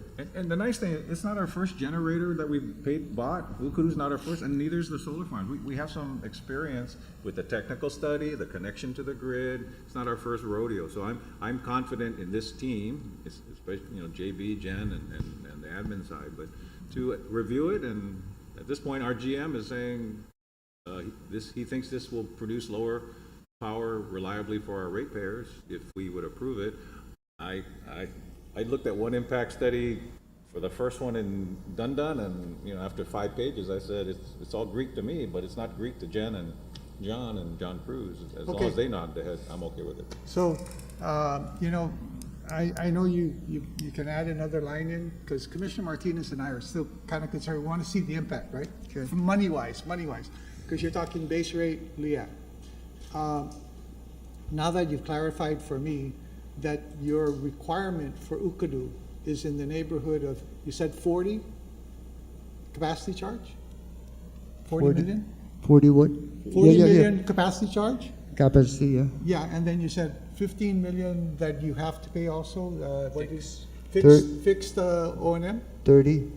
No, you said 40 million and then 15 million, right? That's what I heard. 30, but if you award phase 4, now you can reduce it as much as somewhere in the neighborhood of 15, and I have No, to I'm run talking that about number. Okudu, John. Huh? I'm talking about Okudu. Yeah. So what I heard is, and I want to make sure I got it right, is 40 is the mortgage, whatever we want to call it, and you're going to pay it, no Right. matter what they give you. Whether you use And a then- lot or little. Right, whether you use it or not. And then 15 cents It's to run it. is, No. 15 million, well, let me finish. 15 million is the fixed O&M. Is that what Yep, it's called? fixed on it, correct. Okay, and then there's a variable O&M on top of that, another 15. Correct. So, but you have to pay the 40 and the 15. That's correct. Okay. John, bear with me, because see, I want to try and make sure Commissioner Martinez and I understand the simple math. Okay. So I'm going to try and make it simple, tell me if I'm wrong. So therefore, you have to increase your base rate by $55 million?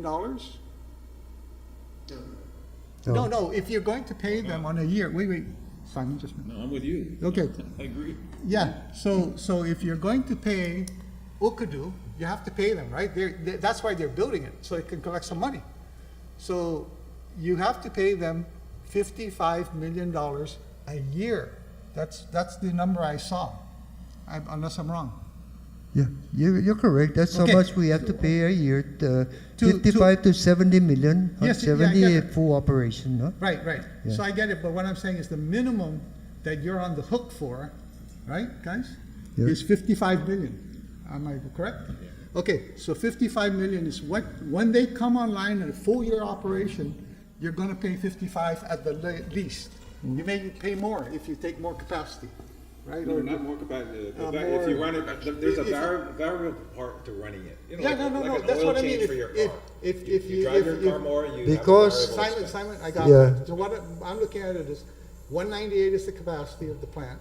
If you don't buy all 190, if you all buy all 198, you're paying 70. Wait, capacity is how Yeah, much let energy me- you can make. let How me much try- energy- Okay, this wait, again. okay. Okay, Let me go ahead, finish. You're buying finish. megawatt hours, not megawatts. Okay, Go ahead and okay. finish so I Wait, can- let me finish then. Yeah. So therefore, you're talking about $55 million that you're going to have to pay them, the mortgage and all that stuff. You have to pay them a year.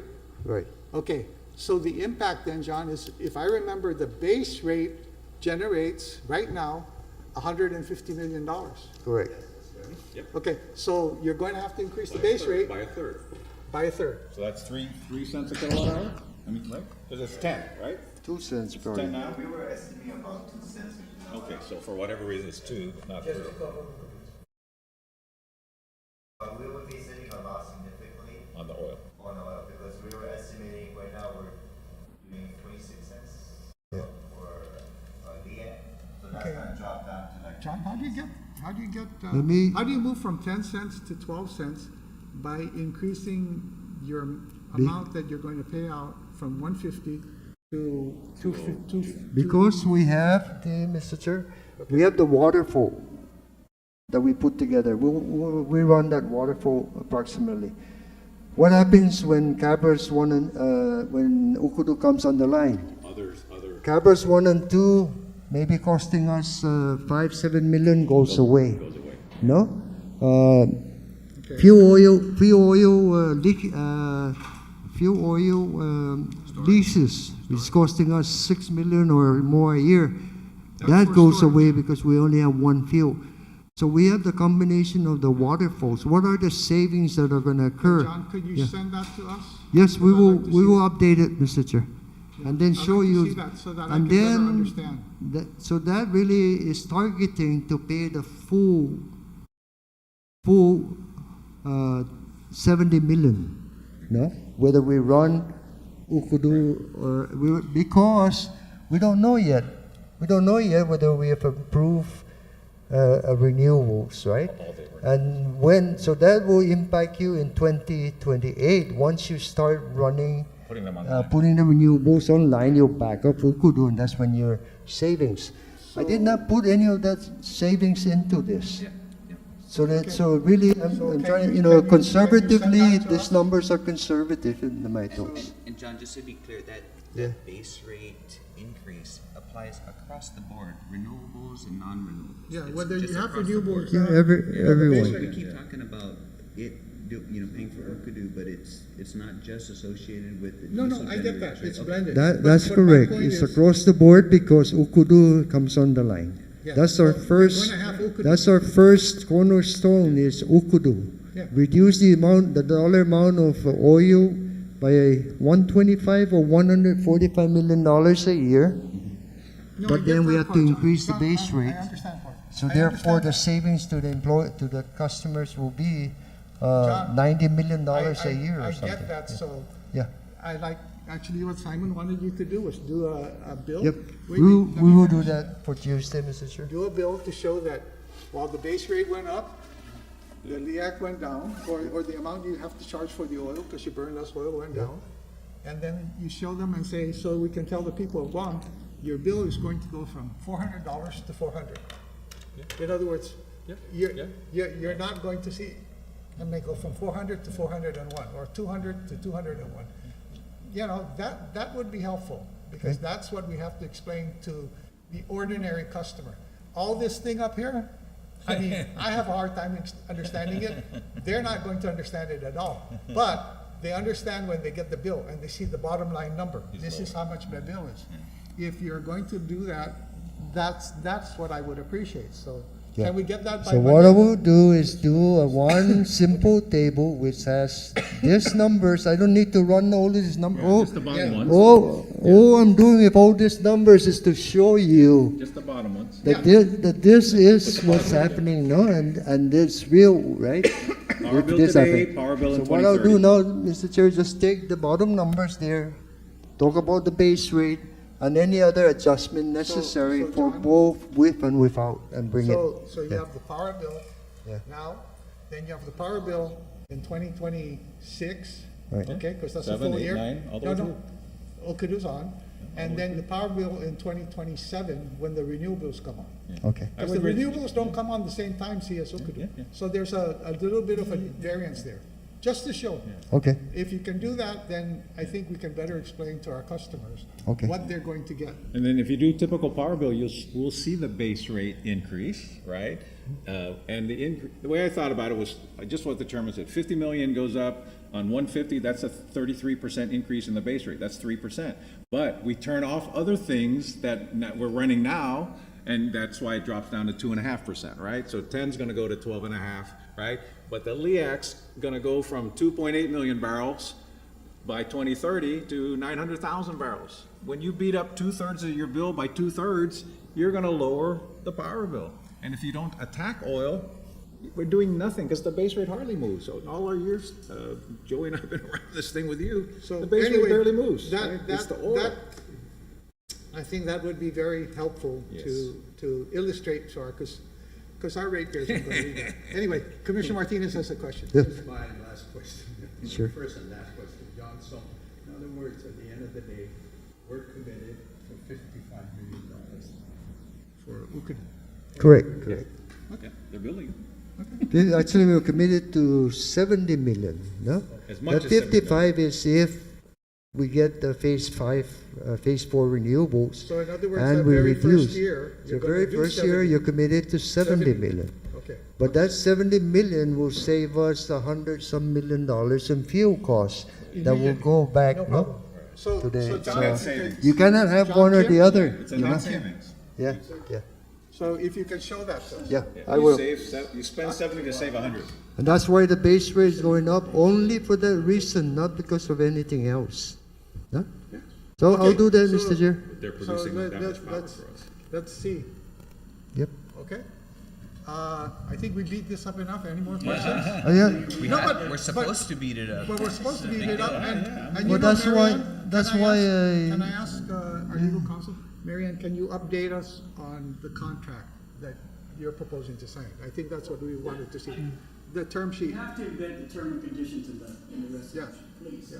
Yeah, That's critical to our. and to the question that I asked, whether they're consistent, is that, it's gonna be difficult if you have 5 different contracts that are all different, trying to manage the nuances. So, there should be a boilerplate of some. at some Exactly, there level. should be It's some only gonna differ consistency. by the location and the size of the capacity. That's right, and Everything else is and standard. that's been our motto operandi, you know, in making sure Mm-hmm. we don't change any of those. It doesn't change the No, no, no, that's price, fine, John. We just need to impacted and see all it. of that. By Tuesday. Yeah. Okay, and- thank you. Yep. And You can again, email we're, it we're to us. trying to get those for ready, but we can assure you that if not, then it's not gonna, the contract will not happen unless that Okay, moves forward. Commissioner no? Santos, one more. The RFP was a multi-step bid, right?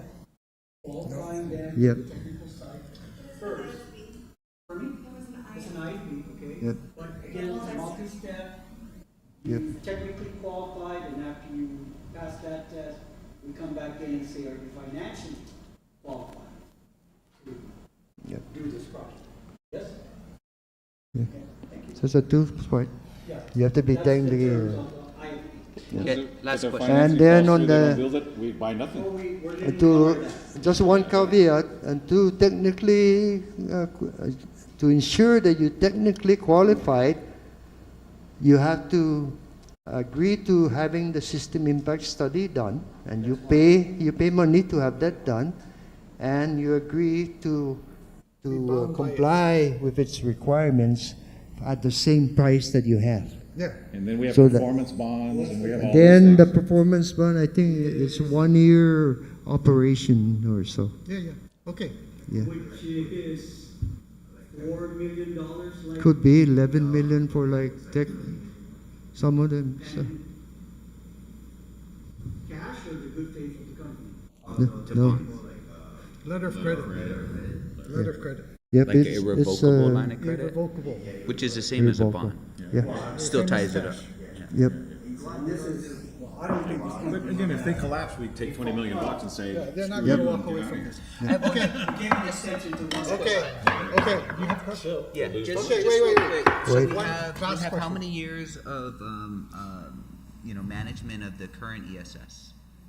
We have like 2 or 3 years? Which one? With Agania, the current battery systems? No, that's a 20-year contract and it started in 2021. No, I was just referring to the number of years we've experienced. What is the? Oh, what since has- 2021. Yeah, so 3 what is years. the operational, how are the operations look? Have you seen battery degradation? Have you seen issues with warranty Hmm? replacements? Have any of these units had to go through a cell replacement yet? No, they're still them? moving part. And that's all their responsibility. Who's the grant? That's all their responsibility. Plus, if they don't generate, they don't pay. They No, don't no, get no, paid. I know that. So that's why we- That's a To good make sure question. it works. That's why we, that's why we We're farmed putting all out the, all of our, Eggs in the basket. to solve the duck curve, we're putting all of our eggs in the basket of we're gonna be able to do these. I just wanna know what the. well, not our- this one's the one. There, if we put in, the next phase is for a centralized energy battery system. That could be as much as 90 to 180 megawatts. This is what I've asked FEMA for and DOD. No, I know it's, So I know that it's the one now, contractor's responsibility, but Yeah. we're gonna still have to rely on them to maintain it, and I wanna just understand, in the last 3 years, what's our Yeah. experience been? no, with no, batteries? this one is, 20-year contract. So it's going on and they have warranty, they have all of that. Under the new one, then that's where we have to do either an IPP or something depending on whether we get the money. Because even that, I want to ensure that it's under a proponent, no? That has some responsibility because again, batteries are new for all of us and batteries are new That's in why evolving in these the things are utilization. That's But why see- whether we get the money or not, we will Same do- question applies to our first solar farm, Lazon. What has our experience been? What, have they replaced panels? Have they had to do? I have no what's the idea, but I production? can find out. But the key is they've been supplying the energy, and that's their responsibility. And that their production hasn't dropped? No, it seems to be okay. You have, there is a degradation curve Sure, yeah. that is there, and I think they've been meeting that, no? And the way they do that is, it's up to them. If all of a sudden they can put in panels, going to be more efficient and all of that, then that's their investment. They replace it. All I want is the minimum amount of energy that you Agreed to. contract me, and I will pay you at this price. Anything else that goes on in that facility, that's their That's responsibility. why we shift the risk to the partner. The only problem there is that do that. phase That's why one, we don't we, wanna own it. they didn't have batteries. We have the battery, no? But phase two now, like KEPCO, is fully, They're all putting in the back. yeah. And phase four is exactly the same thing. And if they don't deliver and they don't shift when we tell them to shift, then we don't pay. So, okay? All right, so I will do, Okay, now. you but have I'm not one gonna more? bring back all of this stuff. I'm just gonna do a short, small one. At Yeah, least, yeah, yeah. at least this number. I mean, I'm gonna use the same numbers, but okay. You want to use the KISS method on the next one. Yes, yes, because. Simple sign. And again, I wanted everyone to know that this is how the numbers came up. No, this is not What are you anything talking about pulled now? You're out. talking about the next resolution? Yeah, no, I'm talking about the chart. Phase four. No, I'm talking about the summary that you asked for, Yeah, which is the all the bill. base. KISS. Yeah, This yeah, one, yeah. I cannot 25, keep it. 26. I cannot keep it simple because I want to make sure everyone. So move on to the next resolution, John. Oh, I okay. think we're done. Thank you. Yeah, Mike Lintiakos can. Because I think we have, this is your last resolution, right? One more, Mr. Chair. Yeah. Go ahead. Resolution FY 2024-30 relative to approval of the some assistance for the Oroti power plant repair and overhaul. Okay. Oroti power plant is a Wasilla-owned units, no? And actually, we've worked with the DOD and asked their assistance really to provide us help during this period of shortages, no? So they do have 2 6-megawatt units operating today. There's one more that could be operating. So they asked our assistance through our MOU or customer supply agreement, and Jen, you may have to help me on this, right? To assist in getting the units repaired and upgraded and all that.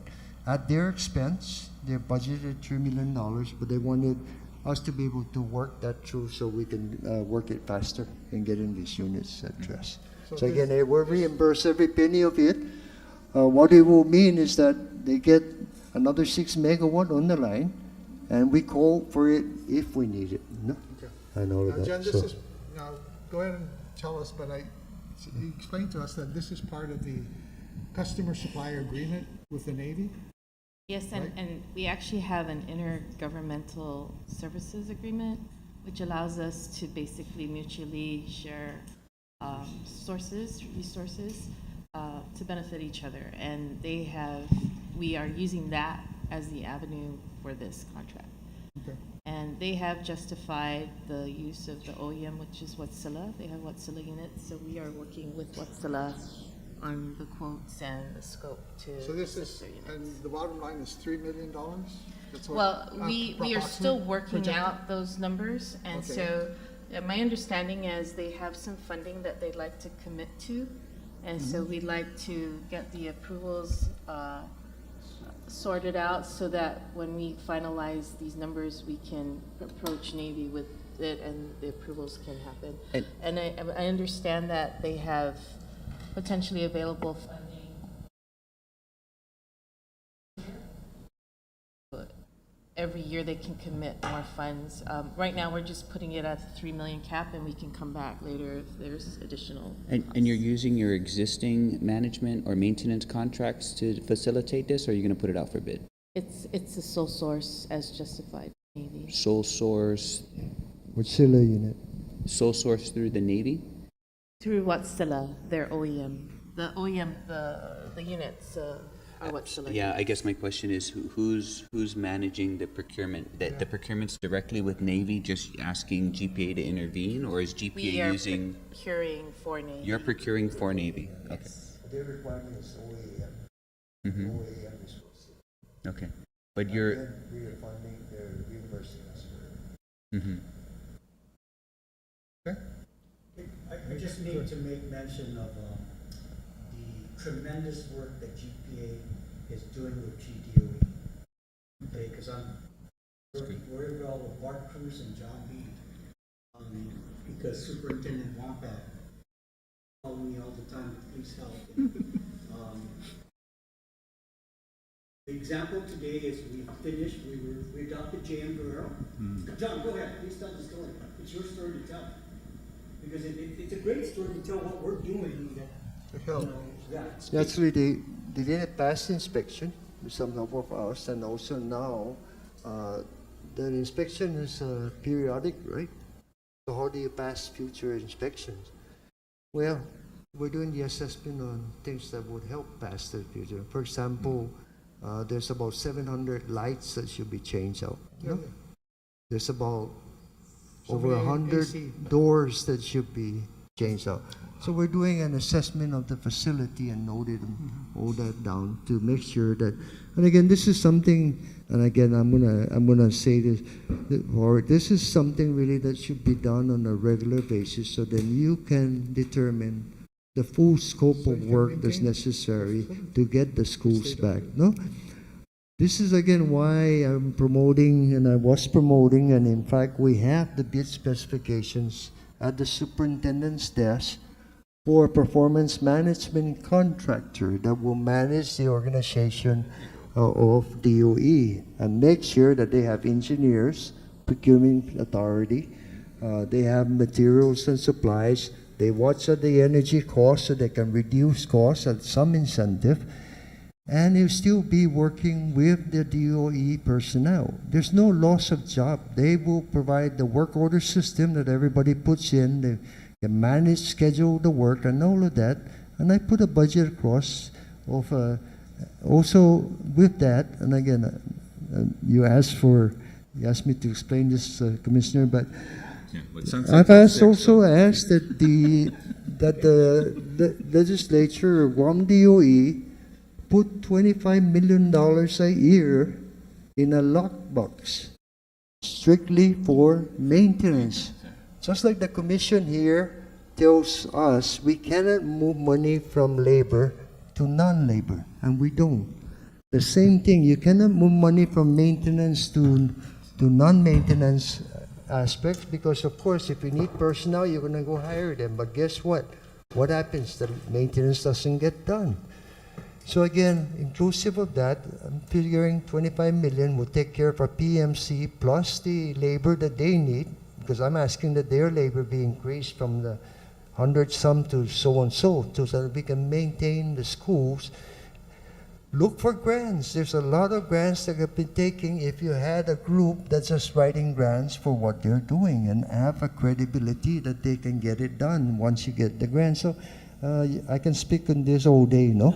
Okay. But I will cut it short, Mr. Chair. That yes, so we're doing that, and again, I hope that they do something about it, because GPA cannot endlessly continue to, to do this, and because we have work to do ourselves, right? But correct, Mrs. Santos is right. We put in and help. We have Bart, who's been regularly doing, and actually been their engineer for not only 1 year but 3 years now. I was going to say, this Yeah. started back 3 years The ago. MOU with John Fernandez, that's Yes, what we're we using. tried to And then put it secondly, now we have the number 2 guy in T&D working with them, The only other Ed thing, John- Longuerero. And then third, we have the AGMO working with them.